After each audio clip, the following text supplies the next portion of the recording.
একজন STM officer তার বান্ধবীর বিয়েতে যাচ্ছিল। সে একজন সাধারণ মেয়ের পোশাকে ছিল, না কোনো সরকারি গাড়ি, না কোনো নিরাপত্তা, শুধু একজন সাধারণ মেয়ের মতো মোটরসাইকেল চালাচ্ছিল। যখন সে হাসনাবাদ শহরের কাছাকাছি পৌঁছালো, তখন সামনে একটি পুলিশ চৌকি চোখে পড়ল। ৩-৪ জন পুলিশ কর্মী চৌকির বাইরে রাস্তায় দাঁড়িয়েছিল, আর মাঝখানে ইন্সপেক্টর প্রসেনজিৎ ইউনিফর্ম পরে দাঁড়িয়েছিল। সেই মেয়েটিকে হাতে লাঠির ইশারায় থামতে বলল। মেয়েটি মোটরসাইকেলটি রাস্তা থেকে নামিয়ে এক পাশে দাঁড় করিয়ে দিল। ইন্সপেক্টর কড়া গলায় জিজ্ঞাসা করলো, কোথায় যাচ্ছ? মেয়েটি খুব শান্তভাবে উত্তর দিল, বান্ধবীর বিয়ে আছে, সেখানে যাচ্ছি। ইন্সপেক্টর প্রসেনজিৎ তাকে মাথা থেকে পা পর্যন্ত দেখলো। মেয়েটি ছিল 28 বছর বয়সী একজন সুন্দরী মহিলা, যার নাম ছিল বর্ণালী সিং। তারপর হাসতে হাসতে বলল, আচ্ছা, বান্ধবীর বিয়েতে খাওয়া দাওয়া করতে যাচ্ছ, কিন্তু হেলমেট তোমার বাপ পরবে, কেন পরনি? আর এই মোটরসাইকেলটাও খুব জোরে চালাচ্ছিলে, চলো এখন চালান দিতে হবে। ইন্সপেক্টর প্রসেনজিৎ চালানের প্যাড বের করতে করতে বলল। বর্ণালী বুঝে গিয়েছিল যে তার নিয়ত খারাপ হয়ে গেছে এবং এটা একটা সুতো। সে বলল, স্যার, আমি কোনো আইন ভঙ্গ করিনি। ও ম্যাডাম, আমাদের আইন শেখানোর চেষ্টা করো না। সে পাশে দাঁড়ানো একজন কনস্টেবলের দিকে তাকালো এবং তারপর বর্ণালীর দিকে তাকিয়ে বলল, একে শিক্ষা দিতে হবে। হঠাৎ ইন্সপেক্টর জোরে একটা চর মারলো বর্ণালীর গালে। খুব প্রশ্ন করছিস? পুলিশ যখন কিছু বলে তখন চুপচাপ মেনে নেওয়া উচিত। বর্ণালীর মাথা এক মুহূর্তের জন্য ঘুরে গেল, কিন্তু সে নিজেকে সামলে নিল। তার চোখ রাগ স্পষ্ট ফুটে উঠেছিল। চৌকির ইনচার্জ ইন্সপেক্টর হাসতে হাসতে বলল, এখনো এর মধ্যে অহংকার বাকি আছে। এমন কতজনকে ঠিক করে দিয়েছি, ভালোভাবে শেখাতে হবে একে। একজন কনস্টেবল এগিয়ে এলো এবং বলল, স্যার, এটা থানায় নিয়ে চলুন, সেখানে ঠিক করে সেবা করব, তখন বুঝবে পুলিশের সঙ্গে কিভাবে কথা বলতে হয়। একজন কনস্টেবল বর্ণালীর বাহু ধরে টেনে বলল, চল, গাড়িতে বস। বর্ণালী ঝটকা দিয়ে হাত ছাড়িয়ে রাগী গলায় বলল, হাত লাগানোর চেষ্টা করো না, নয়তো পরিণতি ভালো হবে না। ইন্সপেক্টরের রাগ আরো বেড়ে গেল। সে একজন কনস্টেবলকে বলল, এর অহংকার দেখো। একজন কনস্টেবল এগিয়ে এসে বর্ণালী সেনের চুল টেনে ধরলো এবং জোর করে টেনে নিয়ে যাওয়ার চেষ্টা করলো। বর্ণালী ব্যথায় কুকিয়ে উঠল, কিন্তু তখনও পর্যন্ত সে নিজের পরিচয় কিছুই বলেনি। সে দেখতে চাইছিল এরা আর কতটা নিচে নামতে পারে। তখন একজন পুলিশ রাগে তার মোটর সাইকেলটাকে লাঠি দিয়ে মারলো এবং বর্বর করে বলল, বড় সাধু সাজছে, এখন তোরে খেলনা বানিয়ে খেলবো। বর্ণালী সিং ভালোভাবে বুঝে গিয়েছে যে এরা তার সঙ্গে কি করতে চলছে, এরা কতটা নিচে নামতে পারে। ইন্সপেক্টরের চোখে রাগ ছিল। সে জোরে চিৎকার করে বলল, তোর মতো অনেক বুদ্ধিমান দেখেছি, পুলিশের সঙ্গে বাড়াবাড়ি করবে, আজ মজা দেখাবো, চলো ওকে থানায় নিয়ে যাও, সেখানে বোঝাবো। এই সময় বর্ণালী সিংও তখন চুপ ছিল।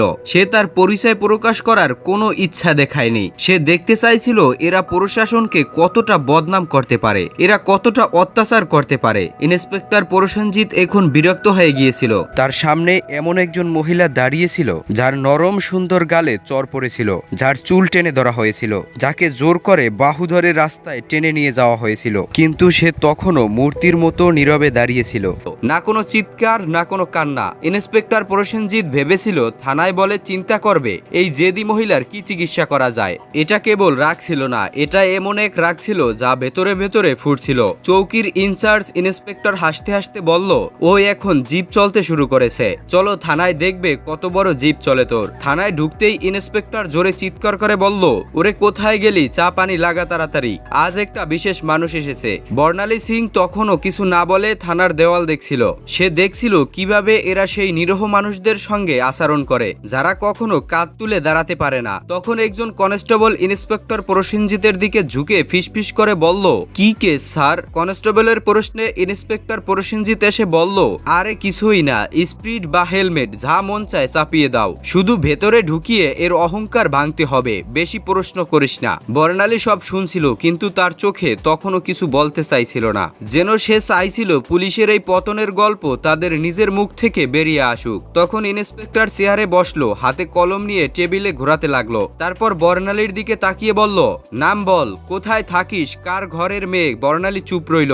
ইন্সপেক্টর আবার প্রশ্ন করলো, শুনতে পাসনি, নাম কি তোর? কিন্তু বর্ণালীর নীরবতা তখনও পাথরের দেওয়ালের মতো। তখন ইন্সপেক্টর টেবিলে এমন জোরে হাত মারলো যে শব্দটা শুনে পুরো থানায় গুঞ্জে উঠল এবং রাগে চিৎকার করে বলল, শুনতে পাস না, নাম বল তাড়াতাড়ি। বর্ণালী মুখ ঘুরিয়ে উত্তর দিল, জি, সুরমিতা শর্মা। ইন্সপেক্টর ইন্সপেক্টর তার মুখের দিকে তাকিয়ে হেসে বলল, ও বড় বুদ্ধিমান মেয়ে তুই, মিথ্যা বলতে অভিজ্ঞতা আছে, কিন্তু মনে রাখিস বেশি চালাকি করলে খুব ভারী পড়বে, একটা ভুল করলে পস্তানের সময় পাবি না। বর্ণালী সিংকে জোর করে সেই পচা লকআপে ঢুকিয়ে দেওয়া হলো, যেখানে আগ থেকে দুজন কয়েদি বসেছিল। তাদের মধ্যে একজন বর্ণালীর দিকে তাকিয়ে বলল, বোন তুই কি অপরাধ করেছিস? বর্ণালী হালকা হাসি দিল, কিন্তু কিছু বলল না। এখন সে শুধু দেখছিল এই পুরো সিস্টেমটা কতটা পচে গেছে। যদি একজন এসডিওকেও এভাবে বিনা কারণে ভেতরে ঢোকানো যায়, তাহলে সাধারণ মানুষের অবস্থা কল্পনা করা কঠিন নয়। বর্ণালী এখন সেই কোঠরির কোণে বসেছিল,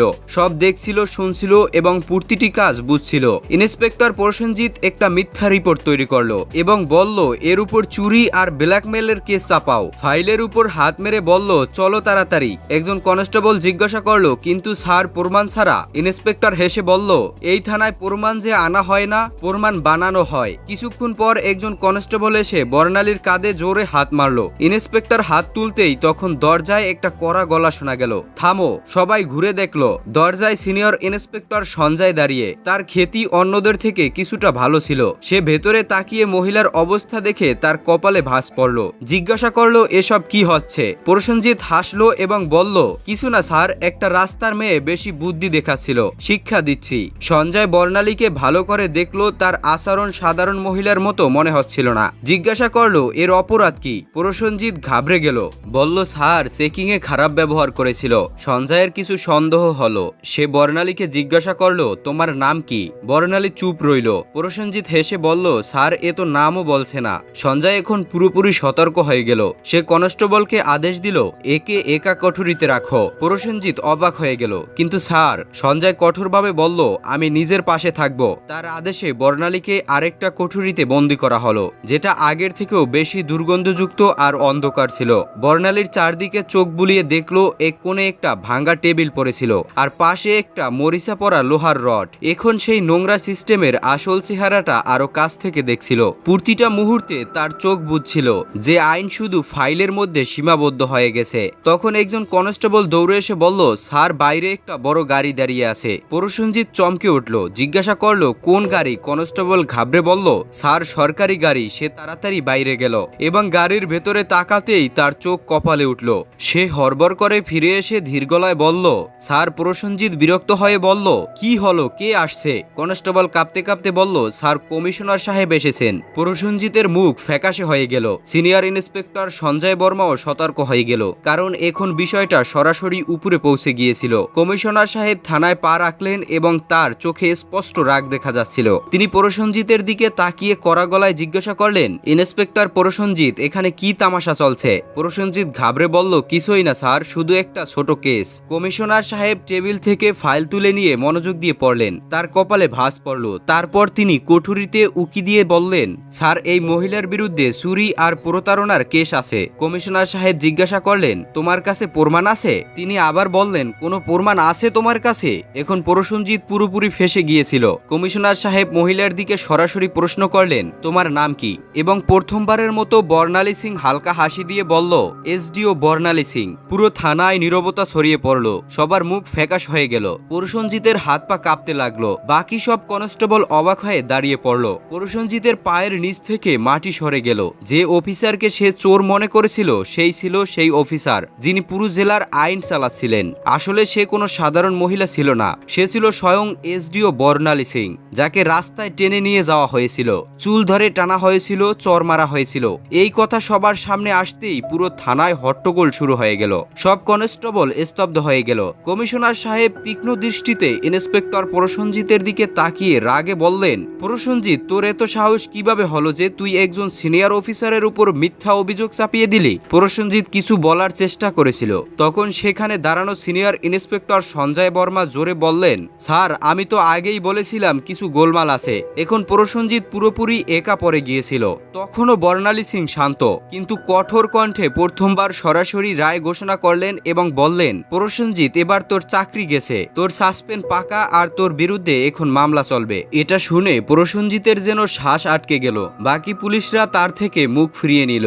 সঞ্জয় বর্মার সঙ্গে সঙ্গে ডাক দিলেন, হাবিলদার সাহেব, এটাকে ধরে লকআপে ঢুকাও। কিন্তু তখন প্রসেনজিৎ পকেট থেকে একটা ভাঁজ করা কাগজ বের করে হাসতে হাসতে বলল, থামো ম্যাডাম, এটা আগে দেখে নাও, তারপর যা করার করো। সে কাগজটা দেখলো কমিশনার এবং বর্ণালী সিং দুজনেই তৎক্ষণাৎ তার দিকে তাকালেন। প্রসেনজিৎ বলল, এই নাও আমার বদলির আদেশ। 3 দিন আগেই আমার বদলি হয়ে গেছে।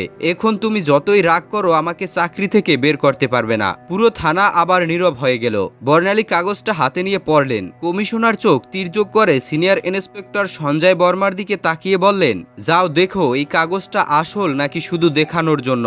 সঞ্জয় কম্পিউটারের রেকর্ড দেখে মাথা তুলে বললেন, স্যার এটা তো আসল, কিন্তু এখনো এই নতুন ইন্সপেক্টরকে চার্জ হস্তান্তর করেনি, অর্থাৎ এখনো এখানকার আসল ইন্সপেক্টর হয়ে বসে আছে এবং সব দুষ্কর্ম এর দ্বারাই করা হয়েছে। এখন কেউ এটাকে বাঁচাতে পারবে না। বর্ণালী সিং তার চোখে চোখ রেখে বললেন, এখন তোর নতুন ঠিকানা সেইখানে হবে যেখানে তুই অন্যদের ঢোকাতিস। কমিশনারও মাথা নেড়ে ইশারা করলেন।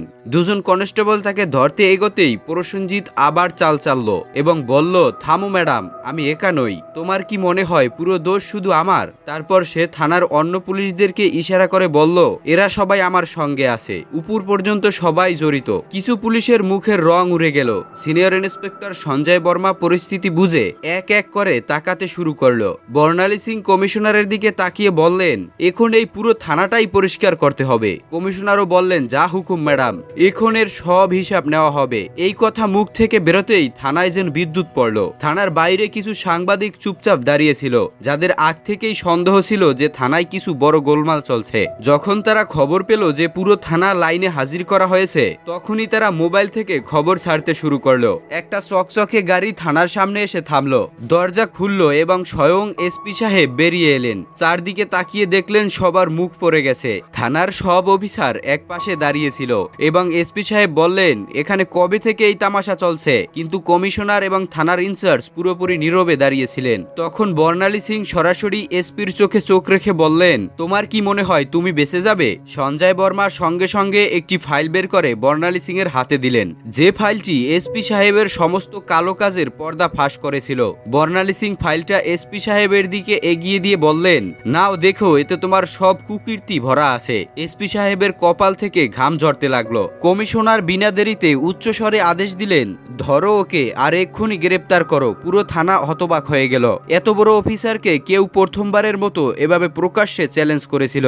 এসপি গ্রেপ্তারের সঙ্গে সঙ্গে পুরো জেলায় ঝড় উঠল।